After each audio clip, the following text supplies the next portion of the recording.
soul going crazy.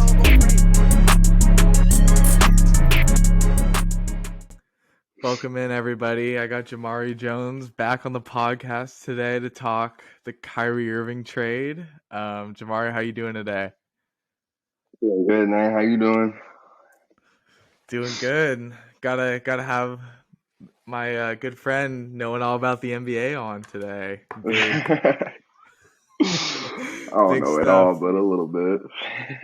Well, let's just say the team behind that you're supporting in your background is not happy after yesterday. Kyrie Irving was traded to the Dallas Mavericks yesterday for Spencer Dinwiddie, Dorian Finney-Smith, and draft picks, and Markieff Morris, and Kyrie heading to Dallas. Jamaari, what are your first thoughts on this? Well, of course, like you said, I am a Lakers fan, so this did hurt. This did hurt my heart a little bit. Seeing the news, I was expecting him to go to LA, but based off of what I was seeing through Twitter and everything, I think that what the Lakers were giving was good enough, and other teams like the Clippers, the Suns, they were offering the Nets pretty big pieces for them, and the Nets just turned it down. I think this for the Mavericks, I don't know how well it's gonna work out with those two. Those are two ball predominant players. They need the ball in their hands, and they also gave up Dorian and Spencer Dinwiddie. Dorian was a top defender last year in the league, and now they have nobody who can really lock up like that anymore. So that'll be interesting to see defensively. Of course, offensively, it's Kyrie's one of the top three best scorers in the league right now. So it'll be fun to watch. Yeah, no, picking up where you're at. I think of Kyrie. Jamaari, do you have a friend that you're gonna just invite to your bachelor party just for a good time, but he's not someone you can trust. if you if you know what I mean, he's just one of those guys that's just such a wild card. I mean, I don't even need to explain what he's been going on in his life the last 2 years. He's a little strange. Definitely a little strange, but you gotta accept his flaws, especially as a Lakers fan. Right. And I mean the thing is with what I see is, I mean, talent is always going to get you, you're always going to get something for talent, even though Kyrie's had his off the court moments where, this doesn't look great on a franchise. I think he's just so dang talented, like you were saying earlier, offensively, he's just so gifted. And I mean for Dallas, I think they just did it though because I think the West is pretty wide open right now. I'm not saying they're going to win it, but I mean compared to the East, there's no really dominant team right now in the West, and I think we're always just they try to get Porzingis as their second guy, and that didn't work out very well for them at all. So I think they were just trying to. They're Kyrie, hopefully he can play along. I don't know how it's gonna work with Doncic at all, but it's gonna be interesting. They're not gonna be very good defensively, like you said. Nah, it'll definitely be a fun 2K team to play with. I'll tell you that. That'll be fun. Yeah, no, yeah, they're gonna be fun to watch. I mean, they're get your popcorn ready for sure with Luka and him. I mean, we'll see with the ball dominance thing, but gosh, I mean, you could see that the Nets general manager, he was not trying to trade him to the Lakers at all. Yeah, and that's basically because it's pity towards Kyrie, of course, because that's where Kyrie wanted to go. But I don't know. That's a little odd to me still. Right. I think the thing with the Lakers is, I mean, that Russell Westbrook, Jamari, I think really messed them up. I mean, they got rid of the last three trades they've been doing, they got all the stuff for Anthony Davis, all the stuff for Russell Westbrook. That stuff just came to bite them. Like they gave up every single young player, and you kind of got to blame this on LeBron a little bit, in my opinion. I mean, he was the one vouching for Westbrook. You know what I mean? So I mean, it's and just when they tried to get Kyrie, they just I don't think they had enough young guys or solid role players to really make it work. What do you think? I agree with that too. They're definitely, I mean, from what the Suns were trying to give, the Suns were trying to give Chris Paul and Jay Crowder, which are ultimately better than Westbrook and Lonnie Walker.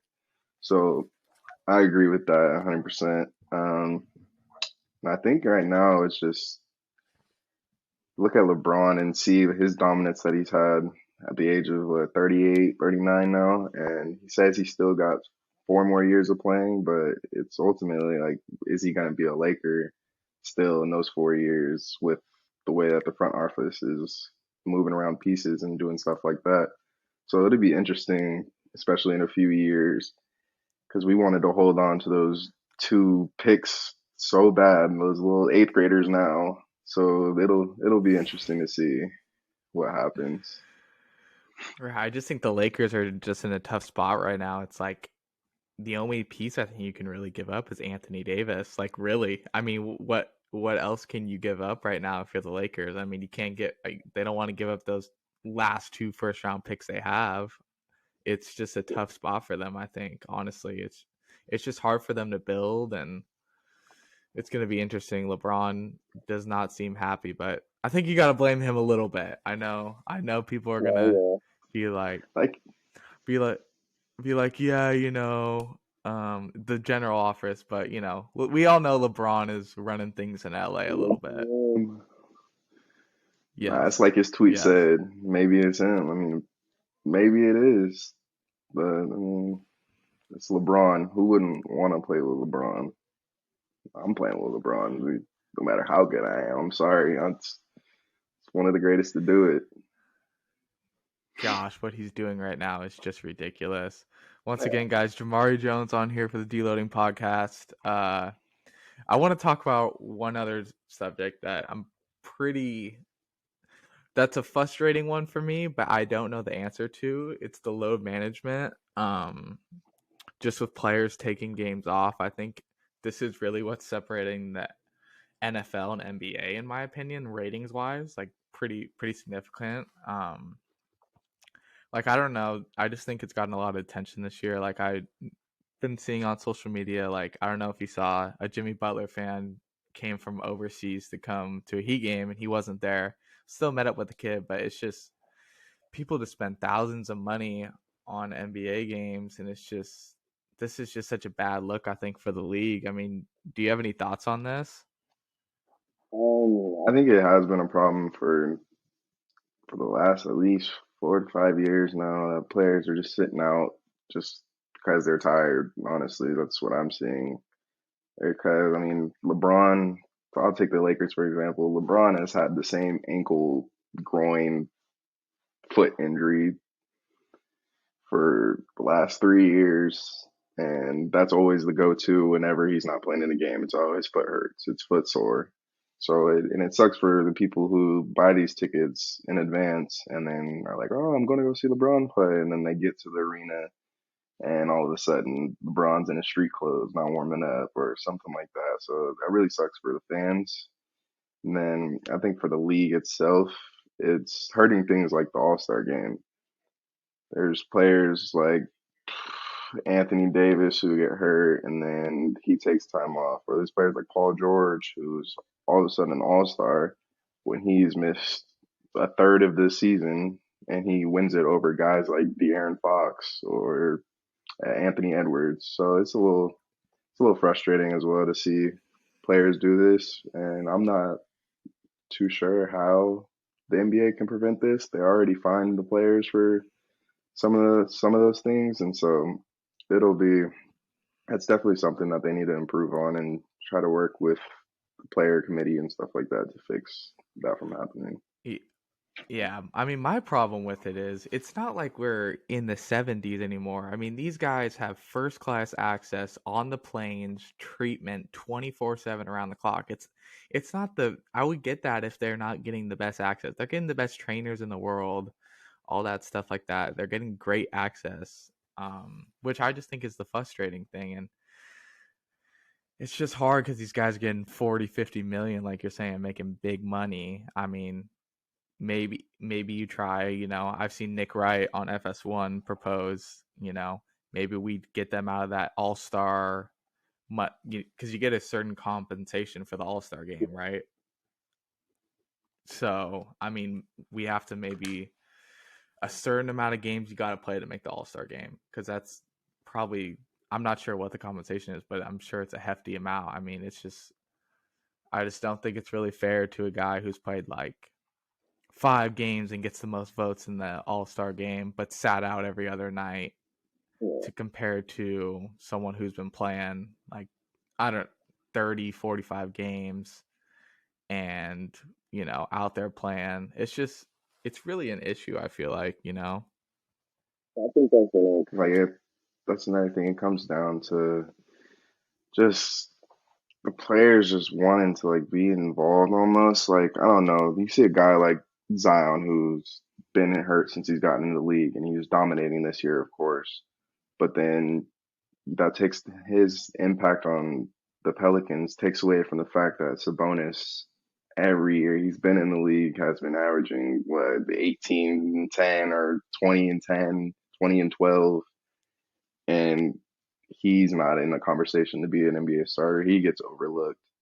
And then a guy like Chet, who hasn't even touched the NBA court this year, he's getting all-star votes from the players and stuff like that. So it definitely hurt. I don't know. The all-star to me now is just kind of like nobody takes it as serious as it used to be. That used to be a big accomplishment to have as a player. Is, hey, I made the all-star. Like, I'm one of considered the top 25 players in the league right now. So that definitely hurts a lot of the players' ego, I would say. Right. No, I mean, I agree. It's just, I mean, like I said, people, just driving, flying all around the world to go see these guys play, and they don't play, and you know, it's just really an issue I see with the NBA right now. I mean, how does Adam Silver go about this? Do they shrink it to 72? But then what does that say? Who knows? I'm sure they would do it again with 72 games. You know what I mean? I don't even think it's So the season length itself. I think it just comes down to being more disciplined, not letting things fly over the heads, maybe throwing out more fines, maybe even a suspension, something. I wouldn't go as to that far, but just something that kind of pushes the players to try and play in every single game. right, and you can tell, like you're saying, you can tell there's a difference between. I mean, I think LeBron, even at 38, he's trying to get out there. You know what I mean? Like, there's I give LeBron kind of credit because he's been doing it so long. I don't think it's such a big issue, but when there's guys like Zion Williamson taking nights off, I'm not calling anyone out, but I'm just saying, like, it's frustrating for the fans, really frustrating. Yeah, that's what, yeah, especially, I mean, the Heat, there, Jimmy Butler's bad at that. Jimmy Butler does it every year. And then you'll see a meme the next day of him doing a face or something, then it just all goes away. Like you never even thought about it. Oh, just because he's a clown on the bench, that we don't have to worry about him missing games or anything like that. It's funny to see, honestly. Like you said, you see a guy like LeBron at 38 wanting to go out every game, and he's playing 40 something minutes a game, and you're 28 sitting out games. It's rough. It's interesting. Trust me, podcast. We want to see more guys out there. I'm telling you, Jamari loves NBA basketball. I'm telling you, it's a complex issue. Hopefully, we can figure it out though. Before we go, Jamari, I want to get your thoughts on the Super Bowl. What are you leaning early? Who you thinking? Who you picking this Sunday? Oh, dang. On the spot. I'm gonna have to go with Patty I on this one. I okay. just think that they're just, I mean, it's Patrick Mahomes. No, I'm giving all credit to the Eagles, of course, for making it. They've been playing great. I just think that last game against the 49ers wasn't the game that they were looking for to make it into the Super Bowl. And I think that could affect some of the players and Yeah, how they're going to view this Jalen next game. Jalen Hurts did not play well. I didn't think last week. Yeah, and that was the thing. Like I seen a tweet from one of the Niners players. I think it was Brandon Ayuk, and he had said like their their defense was going to get exposed this next week just because, I mean, without Brock Purdy, I mean, Christian McCaffrey was still having himself a game running the ball, and the Chiefs don't even run the ball like that. But the past two games, their running back has been playing pretty good, pretty well. And then Patrick Mahomes, who's been hurt basically the last two games, he's going to be a lot more healthy this game. And we all know what he can do on the field, and so it'll definitely be fun to watch. That'll be a good Super Bowl. Right. I can't disagree with your pick. I don't know where I'm leaning yet. I think the biggest matchup is going to be Philly's D line and Kansas City being able to protect Mahomes and keep him up front. I think the ankle will be better, but gosh, I've had a grade 3, and that took me a month to get back from. So it's not no easy ankle sprain. I mean, it's a nasty one. So it's going to be fun to watch. I mean, that Eagles D line has just played so well so far in the Yeah, playoffs. So, and but their O line is they're stacked on the O line too. Although they might be missing one of their O line because of some accusations, but I still think that it'll be a great game. I don't think it'll be no. Hopefully, it's not no low scoring game, boring game to watch. Hopefully, it's entertaining and everything's smooth. yeah, it's gonna be fun to kind of watch those two offenses go because Philly runs that RPO offense with Hurts and that play action. Mahomes is just shotgun formation, getting the ball out quick. So it's gonna be totally different offenses going at it. So it's gonna be exciting. But pick your final score. Give me the score right now, real quick. I'm going KC. Let's go KC 38. Let's go Philly 27. 38-27. Okay. Well, Jamari, thank you so much for coming on the podcast. One more thing. I got to ask you a quick question. Tom Brady retired. Give me one thing you'll always remember. First thing you think of Tom Brady retiring growing up watching him play. Go. Right. Right. In any circumstance, football player, athlete, just go Entirely. entirely.